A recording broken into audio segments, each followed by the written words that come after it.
Hey guys, and thank you for watching and listening to ChemLife, and welcome back to another episode of Season 3, where we breathe chemistry into life. I'm Azra, And I am Yasmin. and we'll be your moderators for today's podcast titled Living in Toxic Air. So, Azra, how's your training going? Oh yeah, so we actually had an IAQ training hosted by Dr. Maryam the other day for my batch 201. Unfortunately, I wasn't able to go, but honestly, it sucked because I was really excited to learn about it. And I was really interested, especially, Dr. Maryam, when you were talking about it, we had a briefing basically on the program, and I was really interested to learn about it, but unfortunately I couldn't go. But I heard from my friends that it was really good, especially your facies, doctor. Inshallah, Alhamdulillah. Okay. Thank you. Yeah. And so, as students, we spend a lot of time at our desks, inside our rooms, basically indoors. And, that means that we're breathing a lot of the same air that's circulating, within wherever we are. And so that, gives really good reason for us to really maintain, a good indoor air quality. Right, Yasmin? Well, I'm not sure what you mean by good indoor air, but I did spray fabrics once a week. And yes, Azra, you should spend less time outdoors since the outside air is probably polluted. But, a lot of people think, outdoor air is more harmful, but, the indoor air can actually be more harmful to you compared to the outdoor air. Really? Even if there is no smoke or exhaust smell in my room? Yeah, it's easy to believe, and a lot of people think, you can go into the safety of your house and, wherever you live, but depending on, how you really manage your household, it can really determine how detrimental it is to your health and your safety. But luckily, you can retreat to the safety of the clean air in your room, because today we are so lucky that she really found a way to be with us despite, the distance and her hectic schedule. Our guest of honor and speaker is known for her work as an IAQ assessor. She finished her master's in biochemistry and her PhD in bioscience at the International Islamic University, Malaysia. And today on the show, we're excited to have Assistant Professor Technologist Dr. Maryam Zahaba with us. Inshallah, Alhamdulillah. Hello, Assalamualaikum everyone. How are you? Hi, you? Doctor. Hi. Happy weekend. I'm How are fine, you, Doctor? Alhamdulillah. How are you, Doctor? So I can see both of you are indoors, right? Yes. Yeah. Are you feeling sleepy? I'm in my new apartment. Oh, in your room. Okay. Hopefully you are actually now opening your windows because we want to introduce the fresh air. Because Yeah. I couldn't agree more with what Azra said and also just now about the more polluted indoor air, and also what Yasmin mentioned or asked about, is there any sources indoor? So we will discuss after this, yeah? Yes, I'm inshallah. excited to listen. Yes, All right. I'm really excited to learn, more about how I Inshallah. can, be more safe in my bed. Inshallah. Okay, so as I had mentioned earlier, and as you have mentioned just now, Doctor, a lot of people think that the air inside your home is much cleaner, much safer for you, when in reality, it can actually be much worse than the air outside. So, Doctor, I'd like to ask, does the bad indoor air affect our productivity and how we feel? And is there any scientific evidence to prove that? Okay, may I respond? Thank you, Azra. May I respond to your question just now? Yeah, when we talk about the indoor air quality, I just want to make a scope that when discussing with me, my indoor air quality might be focusing on the compliance of this indoor air quality in terms of the standard in Malaysia. But also I did study regarding the indoor air quality as a whole, and also related to the school children before this during my PhD. So I just want to mention here that when we talk about poor indoor air quality, we have certain different standards. But in general, when we talk about the bad indoor or poor indoor air quality, means that we didn't comply to certain standard. And also for your information, this poor indoor air quality, why we are actually exceeding this compliance or exceeding the standard is due to because the concentration of these indoor air pollutants that accumulated indoor. So meaning that we have these indoor air pollutants more than outdoor air pollutants. That's why this indoor air pollutants, for information, can be up to 5 to 100 times higher compared to outdoor. Yeah. Especially when you are not opening the windows, so your indoor might be that contaminated, relative to the outdoor. So yes, that is the fact. Yeah. So your questions, I think, goes to, is there any scientific evidence, related to exposure to this poor indoor air quality? There's a lot of studies. Okay. When we talk about this indoor air quality, let me just give example to our standard. When we have this certain concentration of TVOC, total volatile organic compounds, that exceeding the standard, and what are the effects of this exposure to the TVOC? One of them can be lead to the confusion, dizziness, and also headache. When you have these symptoms, obviously your productivity will be affected.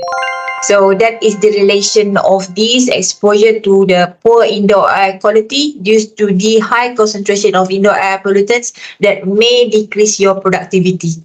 So I hope I answer your question. That gives me a lot of enlightenment on why I'm not a Dean's List student. Maybe I should open my windows more. Yeah, you should go open your window because Studying it is a very basic strategy to dilute the indoor air pollutants indoor. Oh my god, I really should throw away all my air fresheners and everything. I'm scared now, doctor. Don't be scared, yeah? Okay. But maybe, inshallah, I'll get Dean's List this semester, especially after our talk today. Yeah, definitely. Your behavior will change after you know all the facts and figures after this. Yeah, inshallah. Okay.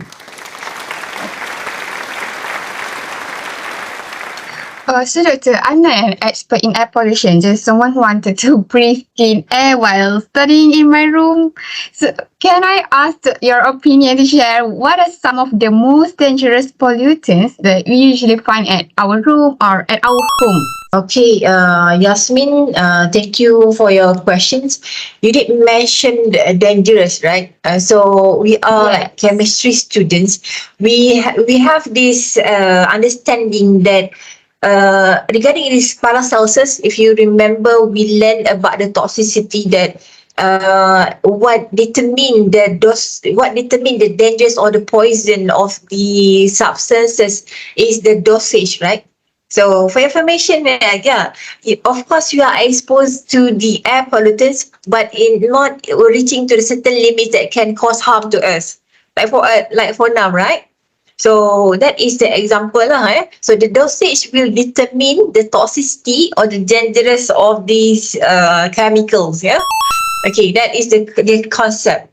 So back to your question, you did mention about the common air pollutants. I would say the common air pollutants. Yeah, I'm not saying dangerous because not every air pollutant that we encounter is dangerous, Okay, because some of it, like yes, we call it these categorize it as the air contaminants, but depending on the level of the air contaminants.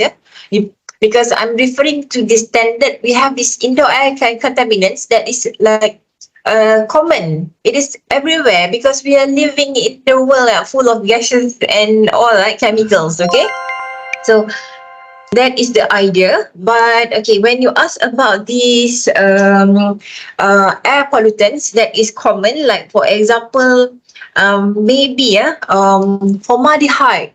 VOC like very common. Okay. From where we can get this VOC? VOC is we are actually dealing with it every time. We have in our cleaning products. We have in our perfumes. So if you ever wonder why sometimes we are actually having headache smelling others person perfume, right? So because the VOC may be not suitable for you, but actually suitable for him or her. That usually, for information, from my study, I found out that formaldehyde is carcinogenic. When we actually spray the perfume, the formaldehyde reading spike. So maybe there is reason why we are not allowed to wear so much perfume, especially for women. So I just like, okay, rethink after I know the facts, and okay, and then it's shown by quantitatively measured and scientific and calibrated instruments. So it makes me like wonder, okay, and also rethink my daily behavior. Still, all right. Oh my God. See, So- this is why this is not why, because I didn't know about this before, but Allah knows best as to why I never bought a perfume in my life. Why not? I've never owned perfume. I don't know why. It's not like I've just never gone out of my way to do it. Oh. But Allah knows best. Allah's trying to save me. I trust, subhanAllah. Yeah. This is why we tawakkal. I tell you guys. MashaAllah. Yeah. There is But then reasoning, also- right? MashaAllah, Azra. Very good of you. I have like bottles of you. After this, I reviews. I don't know. There's actually Okay. I interesting was like, facts doctor, when you were about. Yeah, explaining. interesting, right? Oh, Very yeah. interesting. I know. Yes, Yeah. Yeah. I will take off my perfume. Reduce it gradually. Yeah. Okay. Maybe for personal usage. Okay. Mm. Yeah. But lately, I just read about PM 2.5, but I Okay. don't really understand that well. All I know is PM 2.5 means matter that has a diameter of 2.5 micrometer or smaller. Can Doctor give any idea of how big something that falls under this category? Okay. If you know, okay, let me give the figures. Yeah. Okay. Our diameter of hair. Okay, diameter of hair is about 70 micron meter. Okay. So, ni diameter. Okay. So, we have PM10. PM10 is actually our hair diameter divided by 7. Okay. Titian sirot is that small, yeah? Okay, right? Oh okay. my God. Yeah. Okay. Our hair divide by 7 diameter. Okay, but now we have like 1/7 is PM10. So you divide PM10 into 4, then you get PM2.5. So it is like very, very, very small. And also we have like to look back ourselves and also muhasabah, because why? Titian sirot is actually 1/7 our hair diameter, right? Okay. Correct me if I'm wrong, but that's from what I know lah. Okay. Oh my goodness. Yeah. So Doctor, you told me not okay. to be scared. I don't know how I'm supposed to not be scared. Yeah, yes, actually, when we learn about this, about air pollution and all this, like also in scientifically manner, but also teaching us like another point of view. We are Muslim, we that's should true. take that, yeah. And we're supposed to protect ourselves and protect the people we love. It's always the small things that people don't notice that really get to you, Yeah, honestly. true. And PM2.5 like very small. And also may I include that PM2.5 also being from studies, it is actually being a carrier for these viruses such as COVID-19. So yeah, it is like virus is like very small, right? So PM2.5 is the carrier.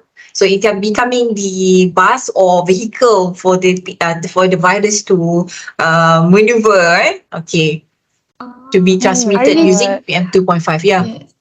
I really think that this issue is really, really complicated by the fact that airborne particles. Yeah, we have like airborne strategies, to reduce PM2.5. We have that. Okay. Airborne particles can embed themselves in furniture, bedding, and towels, as well as collect on hard surfaces like walls and ceiling. So we can conclude that our house cleaning habits can affect how our quality, air Yes, quality obviously. is.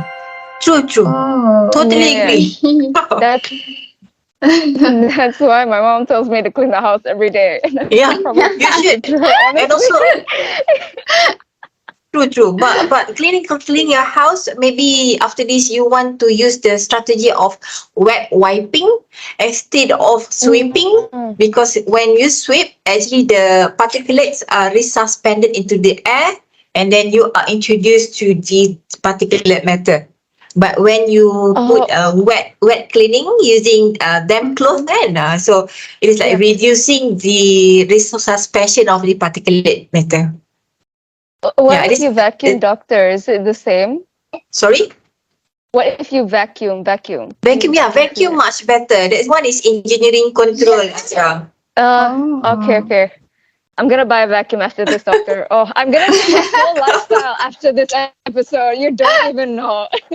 Vacuum after this, yeah? Okay. Okay, I will every single day. Even if my neighbors are annoyed, I don't care. I would like to live a healthy life. They can deal with it. Okay.